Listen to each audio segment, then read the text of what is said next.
ನಮಸ್ಕಾರ ಮಕ್ಕಳೇ, 4ನೇ ತರಗತಿ ಕನ್ನಡ ತರಗತಿಗೆ ನಿಮಗೆ ಸ್ವಾಗತವನ್ನು ಬಯಸ್ತೇನೆ. ಗಂಗಾ, ಯಮುನಾ, ನರ್ಮದಾ ನದಿಗಳ ಹೆಸರನ್ನು ಕೇಳಿದ್ದೀರಲ್ಲ ನೀವು? These are the very famous river in India, isn't it, children? Okay, now I'll ask you one small question. Please answer. ದಕ್ಷಿಣದ ಗಂಗೆ ಎಂದು ಯಾವ ನದಿಯನ್ನು ಕರೆಯುತ್ತಾರೆ? You understood the question? Dakshina means south. Okay, ದಕ್ಷಿಣದ ಗಂಗೆ ಎಂದು ಯಾವ ನದಿಯನ್ನು, ವಿಚ್ ರಿವರ್, ಕರೆಯುತ್ತಾರೆ?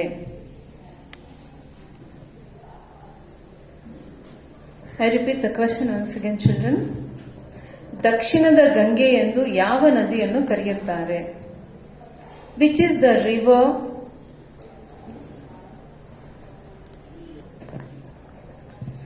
which is the river known as Ganga of South?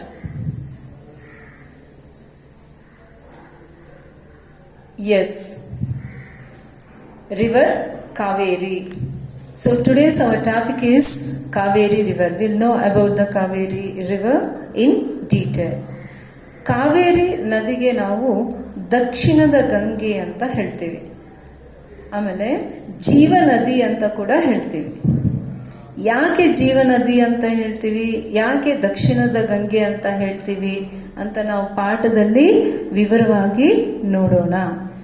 ಪುಸ್ತಕವನ್ನು ತೆಗೀರಿ, ನಾನು ಪಾಠ ಓದ್ತಾ ಹೋಗ್ತೀನಿ, ನೀವು ನನ್ನ ಜೊತೆ ಪಾಠವನ್ನು ಓದಿ, ಕೈಯಲ್ಲಿ ಪೆನ್ಸಿಲ್ ಇಟ್ಕೊಳ್ಳಿ, ಎಲ್ಲೆಲ್ಲಿ ಅರ್ಥನ ಹೇಳ್ತೀನಿ ಅಲ್ಲಿ ಬರೀರಿ. Where where I tell the meaning, please underline the word and write the meaning. ನದಿಗಳು ನಮ್ಮ ಜೀವನಕ್ಕೆ ಬಹಳ ಉಪಯುಕ್ತವಾಗಿವೆ. ಆದುದರಿಂದ ನಮ್ಮ ಜೀವನದಲ್ಲಿ ನದಿಗಳನ್ನು ಪೂಜ್ಯ ಭಾವನೆಯಿಂದ ಕಾಣುತ್ತಾರೆ. ಕರ್ನಾಟಕದ ದಕ್ಷಿಣ ಭಾಗದಲ್ಲಿ ಹರಿಯುವ ಕಾವೇರಿ ಕರ್ನಾಟಕದಲ್ಲಿ ಹುಟ್ಟಿ ತಮಿಳುನಾಡಿನಲ್ಲಿಯೂ ಹರಿದು ಬಂಗಾಳ ಕೊಲ್ಲಿಯನ್ನು ಸೇರುತ್ತದೆ. ಕಾವೇರಿ ನದಿಯ ಉಗಮ ಸ್ಥಳ ಕೊಡಗು ಜಿಲ್ಲೆಯ ಬ್ರಹ್ಮಗಿರಿ ಪರ್ವತದ ತಲಕಾವೇರಿ. ಇಲ್ಲಿಂದ ಸ್ವಲ್ಪ ದೂರದ ಭಾಗಮಂಡಲದಲ್ಲಿ ಕನಕೆ ಮತ್ತು ಜ್ಯೋತಿ ಎಂಬ ನದಿಗಳು ಕಾವೇರಿಯನ್ನು ಸೇರುತ್ತವೆ. 3 ನದಿಗಳು ಸೇರುವ ಈ ಸ್ಥಳವನ್ನು ತ್ರಿವೇಣಿ ಸಂಗಮ ಎಂದು ಕರೆಯುತ್ತಾರೆ. ಕಾವೇರಿ ನದಿಯ ಕುರಿತು ಒಂದು ಪುರಾಣ ಕಥೆ ಇದೆ. ಹಿಂದೆ ಕವೇರ ಎಂಬ ರಾಜನು ಶಿವನ ಅನುಗ್ರಹದಿಂದ ಲೋಪಮುದ್ರೆ ಎಂಬ ಹೆಣ್ಣು ಮಗುವನ್ನು ಪಡೆದನು. ಅವಳು ಬೆಳೆದು ದೊಡ್ಡವಳಾದಾಗ ಅಗಸ್ತ್ಯ ಎಂಬ ಋಷಿಗೆ ಮದುವೆ ಮಾಡಿಕೊಟ್ಟನು. ಒಮ್ಮೆ ಅಗಸ್ತ್ಯ ತೀರ್ಥಯಾತ್ರೆಗೆ ಹೊರಟನು. ಮಡದಿಯನ್ನು ನೀರನ್ನಾಗಿ ಪರಿವರ್ತಿಸಿ ಕಮಂಡಲದಲ್ಲಿ ಇರಿಸಿದ್ದನು. ಕಾಗೆಯೊಂದು ಅದನ್ನು ಬೀಳಿಸಿತು. ಅದರಲ್ಲಿದ್ದ ಲೋಪಮುದ್ರೆ ನದಿಯಾಗಿ ಹರಿದಳು, ಕಾವೇರಿ ಎಂದು ಪ್ರಸಿದ್ಧಳಾದಳು.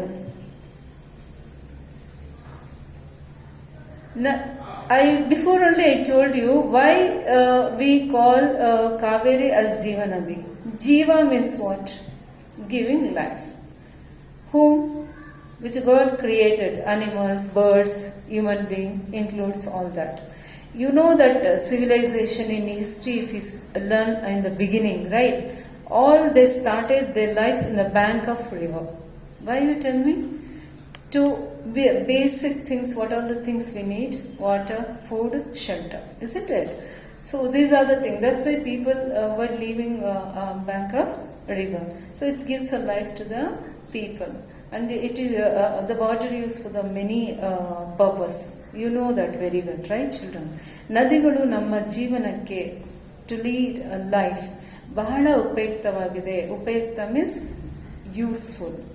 ಉಪಯುಕ್ತ ಅಪೋಸಿಟ್ ನಿರುಪಯುಕ್ತ, ನಿರುಪಯುಕ್ತ. Okay, please write down. ಆದುದರಿಂದ ನಮ್ಮ ದೇಶದಲ್ಲಿ ನದಿಗಳನ್ನು ಪೂಜ್ಯ ಭಾವನೆಯಿಂದ ಕಾಣುತ್ತಾರೆ. Hope children you all watch news every day. If not, kindly watch. So in that rainy season, when it starts, a first rainy season, we call in Kannada Mungaru Male. What we say? Mungaru Male. Mungaru Male means first rain. So when now you can see it's a rainy season, right? Every tanks, anekattugalu, all it will be full, rivers all full, overflowing, right? So at that time you can observe that the elderly people has to do puja. In village side what they do, they go to the river and they do puja there, right? I hope you observed that one. So like that only in Karnataka or in India, who is the eldest one? Like take Prime Minister, Chief Minister, they are the first citizen of the state and India, isn't it? So Rashtrapati, right? Like this, anyone will take a thing in charge of that. Usually Pradhana Mantri and Chief Minister will do this one. They'll give Bagina to the river. So what is Bagina? So they're performing puja. They take flowers, kumkum, fruits on that. They put in the river and they do puja. Okay. So why they do like this? Because the river water we are used. So we are very gratitude to that. Thanking to that. So with that thankfulness we do the puja. Understood? So that is puja bhavanainda kanutare. Adike puja ಮಾಡ್ತಾರೆ every year. You observe year onwards. They will go with the family and they do the puja and come. If any other religion also, if they what they do, they will stand behalf of that position and they'll get it puja with somebody else. But the world chief minister or prime minister, they should be there. This is our Indian culture. Right. Let us go to the next point, children. ಕರ್ನಾಟಕದ ದಕ್ಷಿಣ ಭಾಗದಲ್ಲಿ please C the map. ನೋಡಿ ಇಲ್ಲಿ ಕರ್ನಾಟಕದ ನಕ್ಷೆ ಇಲ್ಲಿದೆ. ನಕ್ಷೆ ಅಂದ್ರೆ ಏನು? ಮ್ಯಾಪ್. ಓಕೆ. ಇಲ್ಲಿ ಇದು ಉತ್ತರ ದಕ್ಷಿಣ ಭಾಗ. ಸೊ ದಕ್ಷಿಣ ಭಾಗದಲ್ಲಿ ಹರಿಯುವ ಕಾವೇರಿ.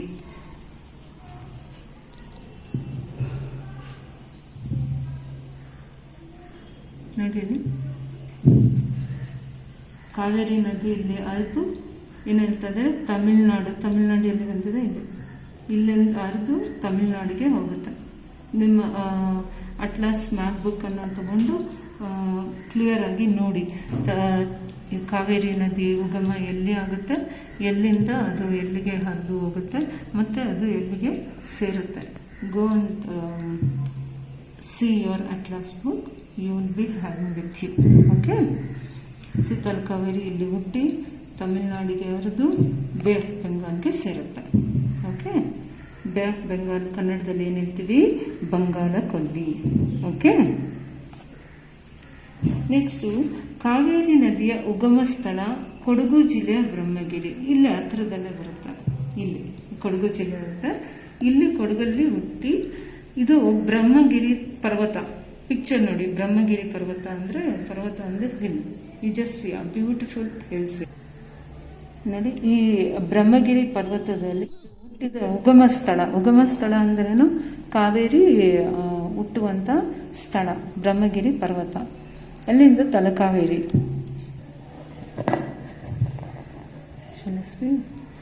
ಕೊಡಗು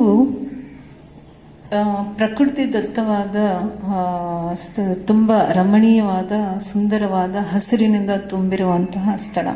ಅಲ್ಲಿ ಪರ್ವತಗಿರಿ ಬ್ರಹ್ಮಗಿರಿ ಪರ್ವತ ತಲಕಾವೇರಿ ಚಿತ್ರ ನೋಡ್ತಾ ಇದ್ದೀರಾ ನೋಡಿ, ಅದು ಉಗಮ ಸ್ಥಾನ. ಅದು ಯಾವುದು? ಕಾವೇರಿ ನದಿ.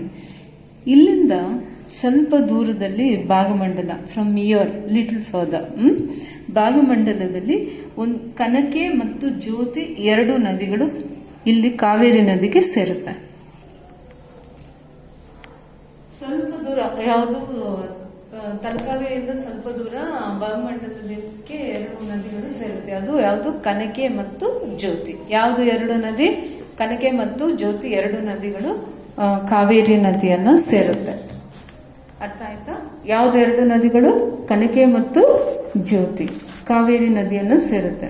ಆಮೇಲೆ ಮೂರು ನದಿಗಳು ಸೇರುವ ಸ್ಥಳವನ್ನು ತ್ರಿವೇಣಿ ಸಂಗಮ ಅಂತ ಹೇಳ್ತಾರೆ. ತ್ರಿವೇಣಿ ಸಂಗಮ. ತ್ರಿ ಅಂದ್ರೆ ಮೂರು, ಸಂಗಮ ಅಂದ್ರೆ ಸೇರೋದು. ತ್ರಿವೇಣಿ ಸಂಗಮ. ಯಾವ್ದ್ಯಾವ್ದು ನದಿಗಳು ಸಂಗಮ ಆಗುತ್ತೆ? ಯಾವ್ಯಾವ ರಿವರ್ಸ್ ಸೇರುತ್ತೆ? Kaveri, Hemavathi, Lakshmana Tirtha. These are the three rivers. Please see the picture how it is joining together. ನೋಡಿ, ಇಲ್ಲಿ ಫಸ್ಟು ಕಾವೇರಿ ನದಿ, ಆಮೇಲಿಂದ ಹೇಮಾವತಿ ಆ ಕಡೆಗೆ, ಅದ್ರ ಹಿಂದಗಡೆ Lakshmana Tirtha. All here one river, here one this Triveni Sangama. Where you can see this places, Srirangapattanam.